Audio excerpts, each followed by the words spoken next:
क्या एक डिग्री की ज़रूरत है एक हाई पेइंग जॉब के लिए, या हम अगर हमारे पास डिग्री नहीं है फिर भी हम एक हाई पेइंग जॉब पा सकते हैं?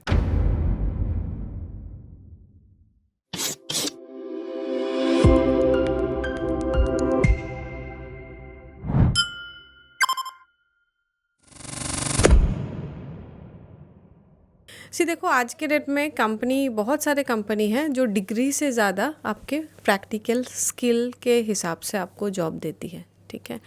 अगर आपके पास बहुत हाई पेइंग डिग्री नहीं है तो आपको देखना है सबसे फास्ट मूविंग इंडस्ट्री क्या है, आप वो इंडस्ट्री में जॉब लेने की कोशिश करो। जैसे ई कॉमर्स हो गया, लॉजिस्टिक हो गया, आर्टिफिशियल इंटेलिजेंस एंड आईटी हो गए, ये सब जो इंडस्ट्री है, या फिर सेल्स के रोल वाले जॉब जहाँ पे आपको डिग्री से ज़्यादा आपका इंटरपर्सनल स्किल्स, आपका कम्युनिकेशन, आपका एटीट्यूड, ये सब चीज़ आपको आगे बढ़ाते हैं। अगर आपका एडुकेशन थोड़ा कम भी है, आप अगर नॉर्मल ग्रेजुएट भी है या नॉर्मल आपने कुछ इंजीनियरिंग किए हैं, बट आपके लाइफ स्किल्स एंड एटीट्यूड के कारण आप जल्दी ग्रो कर सकते हैं, आप गुड सैलरी आपको मिल सकती है। आपके हिसाब से पहले एक अच्छी जॉब की डेफिनेशन क्या है? जब हम बोलते हैं कि हमें जॉब मिल गई, क्योंकि 90% लोग शायद अंडरपेड हैं, ठीक है, उनकी स्किल के हिसाब से या तो उन्हें जॉब नहीं मिल रही या फिर उनकी एजुकेशन और क्वालिफिकेशन बहुत ज़्यादा है पर वो जॉब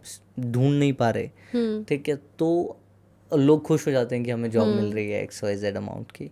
सबसे पहले आप जब बोलते हैं लोगों को कि एक अच्छी जॉब लग गई है, तो वो अच्छी जॉब की डेफिनेशन क्या है आपकी नज़रों में? अच्छी जॉब तो एक है आपका गोल एंड आपका कंपनी का गोल, ये दोनों अलाइंड है कि नहीं है। आप लाइफ में कुछ और चाहते हो, कुछ और करना चाहते हो प्रोफेशनली, है ना, आपके कंपनी कुछ और है, मतलब एक सिंक तो होना चाहिए। मैं अगर मेरे कंपनी में किसी को लेती हूँ एज अ रिक्रूटर, मैं पहले उसको पूछती हूँ लाइफ में करना क्या है।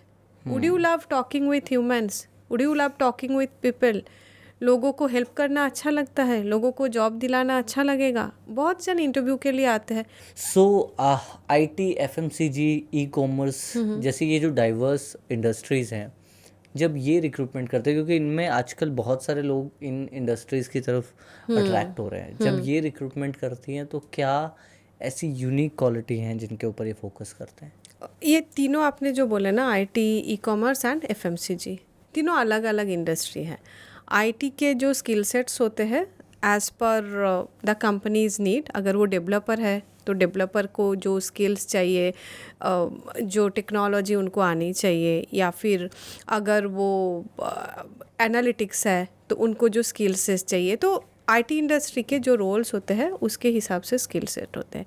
FMCG में जो रोल होते हैं मोस्टली सेल्स रिलेटेड रोल होते हैं, चैनल सेल्स होते हैं, D2C होते हैं, डायरेक्टली कंज्यूमर तक पहुंचते हैं, तो उसके लिए जो स्किल सेट्स होते हैं वो होते हैं। And IT, FMCG and e commerce, you said e commerce के जो लॉजिस्टिक रिलेटेड रोल होते हैं वो हर एक का अलग अलग स्किल सेट होता है।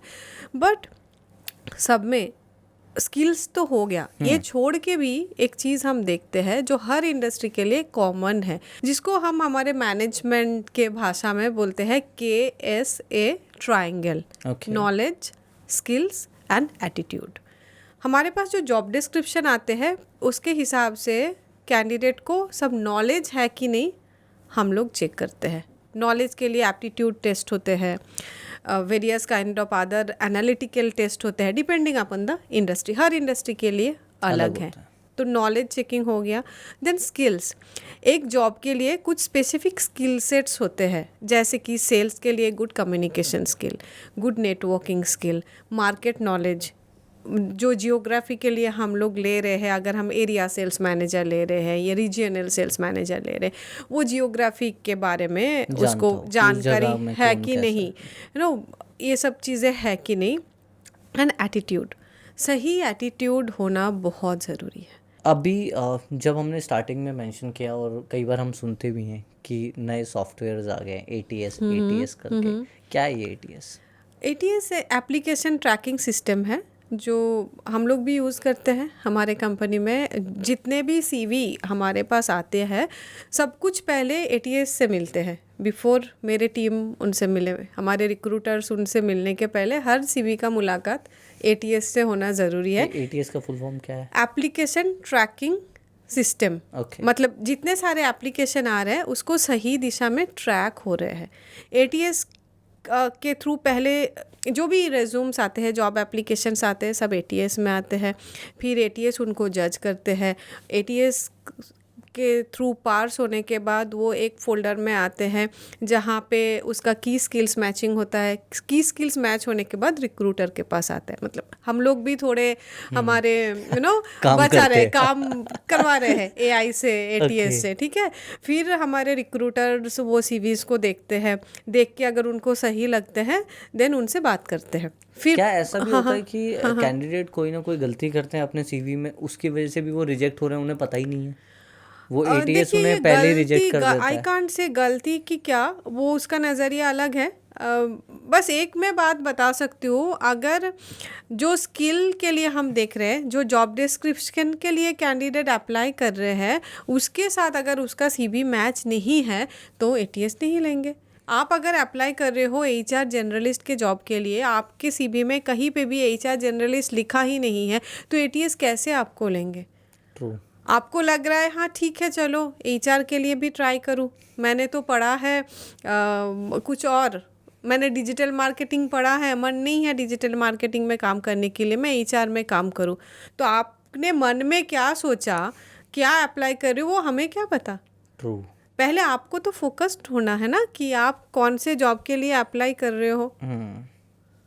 तो ATS तो काफ़ी सारा CV रिजेक्ट कर दे। तो दो बातें कैंडिडेट्स याद रखें, जो जॉब के लिए अप्लाई कर रहे हो, आपका CV वो जॉब के लिए मतलब जॉब डिस्क्रिप्शन के मैचिंग हो एंड आपका CV अपडेटेड हो। Okay. आपने मन में सब रखा है बट CV में कुछ नहीं है, आपको लग रहा है रिक्रूटर आपको कॉल करेंगे, आपने CV भेज दिया, तब मैं बताऊंगा कि हाँ मैं ये हूँ, मैं वो हूँ। किसके पास टाइम है आपका इतने सारे बातें सुनने के लिए? एक रिक्रूटर दिन में बहुत सारे कॉल्स करते हैं, बहुत सारी जगह पे रिक्रूटर्स कॉल भी नहीं करते हैं, AI ही कॉल करते हैं, राइट? अगर हमारा AI काफ़ी स्ट्रॉन्ग है तो रिक्रूटर एकदम एंड में बात करते हैं, AI बात कर लेते हैं उसके पहले। सो आप AI को कुछ भी बोलेंगे, मैंने ये किया, मैंने वो किया, मैंने पहले ये सोचा, कौन AI तो समझेंगे ही नहीं ना ये सारे बातें।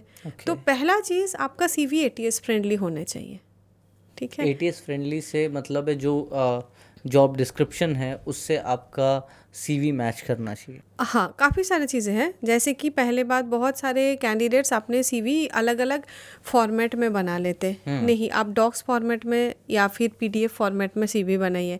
अननेसेसरी फ्रेजेस, जार्गन्स ये सब ना लिखे, सिंपल बात सिंपल से लिखे, राइट? जैसे कि की स्किल्स आप मेंशन करें, आपका क्या क्या की स्किल्स है। आप अगर डिजिटल मार्केटिंग के लिए अप्लाई कर रहे हैं तो आप डिजिटल मार्केटिंग रिलेटेड की स्किल्स जो आपको आता है वो सब लिखें। फिर की स्किल्स के बाद आते हैं आपके एक्सपीरियंसेस, जहाँ पे आपने काम किए हैं, कितने साल से कितने साल आपने काम किए हैं वो आप मेंशन करें। Education should be mention. Unnecessary graphics या फिर टेबल, ये सब चीज़ अगर आपके CV में है तो ATS सॉफ्टवेयर्स वो सब रीड नहीं कर पाते हैं। Thanks for watching. Hope so कि आपको ये पॉडकास्ट पसंद आया हो। पसंद आया तो ज़रूर कमेंट में बताइएगा कि क्या पसंद आया और किस टॉपिक पर आप नेक्स्ट पॉडकास्ट चाहते हैं, ताकि हमारी टीम आप तक बेस्ट पॉडकास्ट पहुंचाती रहे। और हाँ, सब्सक्राइब बटन दबाइएगा तो अगले पॉडकास्ट का नोटिफिकेशन आप तक सबसे पहले पहुंचेगा। लाइक बटन दबाने से हमें मोटिवेशन मिलती है। मिलते हैं नेक्स्ट पॉडकास्ट पे, तब तक के लिए जय हिंद, जय भारत, लव यू ऑल।